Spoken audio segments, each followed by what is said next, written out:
इस घटना के बाद पूरे इलाके में हड़कंप मच गया है। लोग घर से बाहर निकलने में डर रहे हैं। आपके शहर की ये खबर हर परिवार को जानना चाहिए। भारत की टॉप 25 बड़ी खबरें, मुख्य समाचार, देश दुनिया की तमाम खबरें पर नजर डालते हैं।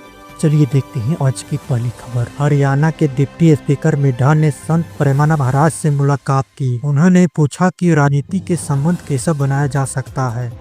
संत प्रेमानंद महाराज ने जवाब दिया कि राजनीति का मकसद समाज को सुख और भला पहुंचाना होना चाहिए। इस मुलाकात में राजनीतिक और सामाजिक चर्चा दोनों को ध्यान देना ही बताया है। चलिए अगली खबर बताते हैं। पलामू में 2 फायरिंग घटनाओं का पुलिस ने खुलासा किया। कॉलेज कैंप्स और शराब कारोबार से जुड़ा मामले में शामिल 5 आरोपी को गिरफ्तार किया गया। पुलिस ने कहा कि जांच पूरी करके सभी सबूत जुटा लिया गया है। अब इलाके में सुरक्षा बढ़ा दी गई है और हालात को नियंत्रित में रखा गया है। चलिए अगली खबर बताते हैं। महाराष्ट्र की राजनीतिक में बड़ा मोड़ सामने आया है। अजीत पवार के निधन के बाद चौथे दिन में उनकी पत्नी सुनेत्रा पवार को उप मुख्यमंत्री पद की शपथ दिलाई गई। यह शपथ ग्रहण समारोह सिर्फ 12 मिनट में पूरा हुआ। सुनेत्रा पवार महाराष्ट्र की पहली महिला डिप्टी सीएम बनी। खास बात यह रही कि कार्यक्रम में शरद पवार शामिल नहीं हुए। चलिए अगले खबर बताते हैं। कांग्रेस ने प्रधानमंत्री नरेंद्र मोदी पर तीखा हमला बोला। पवन खेर ने आरोप लगाया कि ट्रंप को खुश करने के लिए मोदी ने जरूरत से ज्यादा आरबीएम दिखाई। उन्होंने ये स्टीम फाइल का हलवा देकर सवाल किया। प्रधानमंत्री ने यौन अपराधी से सलाह क्यों ली? इस बयान से राजनीतिक में नया विवाद खड़ा हो गया है। ये था कुछ राजनीतिक बयानबाजी। चलिए अगली खबर बताते हैं। प्रधानमंत्री नरेंद्र मोदी ने पंजाब दौरे से पहले सुरक्षा में बड़ी चुनौती पैदा हुई।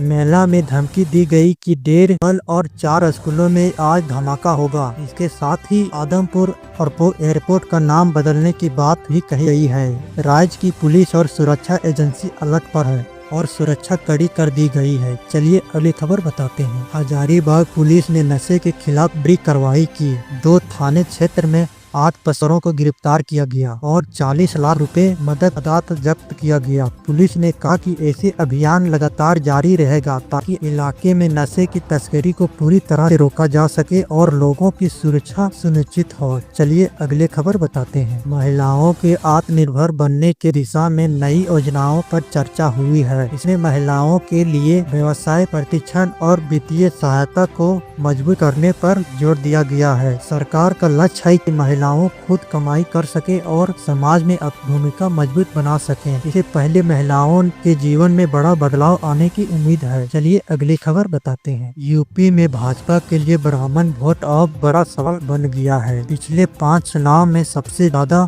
ब्राह्मण वोट भाजपा को मिला, लेकिन अब ब्राह्मण में नाराजगी बढ़ रही है। पार्टी को चिंता है कि अगर ये वोट किसी और पार्टी की तरफ चले गए तो अगले चुनाव में उनका कितना नुकसान हो सकता है। चलिए अगले खबर बताते हैं। भारतीय एयरलाइन इंडस्ट्री में तेजी में बढ़ती बढ़ रही है। अब हर महीने 10 नए विमान फ्लाइट में शामिल होगा। 3 बड़ी एयरलाइन अगले 2 साल में कुल 240 विमान खरीदेगी और इसमें हवाई यात्रा आसान होगी, उड़ने की संख्या बढ़ेगी और टिकट की कीमत में भी बदलाव आने की उम्मीद में है। चलिए अगली खबर बताते हैं। कानपुर में अफसरी छोड़कर अलंकार घर लौटा तो उनकी मां ने उन्हें भावुक होकर गले लगाया। अलंकार ने बताया कि वह जल्द शंकराचार्य से मिलने जाएंगे। लोगों ने उन्हें देखकर नारे लगाया, देखो शेर आया। यह दिल छू लेने वाली घटना सोशल मीडिया पर वायरल हो रही है और सभी की नजर उस पर है। चलिए अगले खबर बताते हैं। उत्तराखंड को केंद्र के बजट से राहत मिलने की उम्मीद है। कहा जा रहा है कि कुंभ मेला के लिए स्पेशल पैकेज मिल सकता है। इसके साथ ही युवाओं को टैक्स में छूट मिलने की संभावना भी है। इससे राज्य की आर्थिक गतिविधि को बढ़ावा मिलेगी और लोगों को फायदा होने की संभावना है। चलिए अगली खबर बताते हैं। तिरुपति मंदिर बोर्ड ने लड्डू के मामले में बड़ा बयान दिया है। बोर्ड ने कहा कि उन्हें क्लीन चिट नहीं दी गई है। चार्जशीट में घी में मिलाकर मिलावट के साबूती सामने आई है।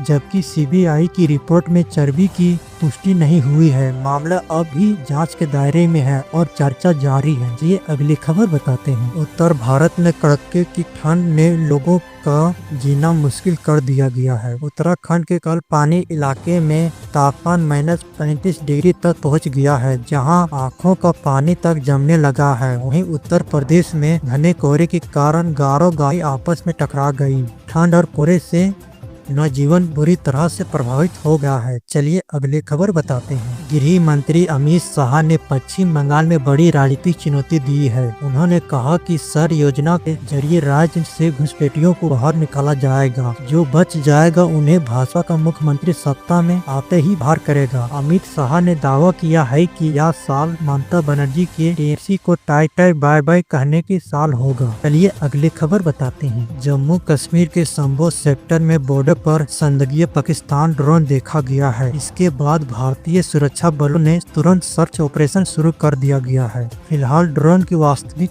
पहचान और उनके मकसद को लेकर जांच जारी है। घटना से सीमा पर सतर्क बढ़ा दी गई है और सुरक्षा बल चौकस है। चलिए अगली खबर बताते हैं। चांदी के दाम में बड़ा उतार चढ़ाव देखने को मिला है। सिर्फ एक दिन में चांदी की करीब 1 लाख रुपए तक सस्ती हो गई है। इससे निवेशकों में हलचल मच गया है। अब सवाल उठ रहा है कि दाम और गिरेगा या फिर बढ़ सकता है। आम आदमी समझ नहीं पा रहा है कि अभी चांदी खरीदे या थोड़ा इंतजार करें। चलिए अगले खबर बताते हैं। पाकिस्तान के बलूचिस्तान में बड़ा आतंकी हमला हुआ है। बलूच विद्रोहों ने एक साथ 12 जगह पर हमला कर 10 पुलिसकर्मी को बांध ले लिया गया है। हमलावरों ने डिप्टी कमीशन को भी किडनैप कर लिया गया है। इस घटना के बाद पूरे इलाके में दहशत फैल गया है। प्रधानमंत्री शहबाज शरीफ ने आरोप लगाया कि इस हमले के पीछे भारत का हाथ हो सकता है। चलिए अगले खबर बताते हैं। सरदार पवार ने बड़ा बयान देकर राजनीति में हलचल मचा दी। उन्होंने बताया कि अजीत पवार दोनों एनसीपी को फिर से एक करना चाहते थे। बारामती में घर पर बैठकर हुई थी और पूरी योजना बना चुकी थी। 12 फरवरी को अधिकारी ऐलान होना था, लेकिन उससे पहले हालात बदल गया और फैसला टल गया।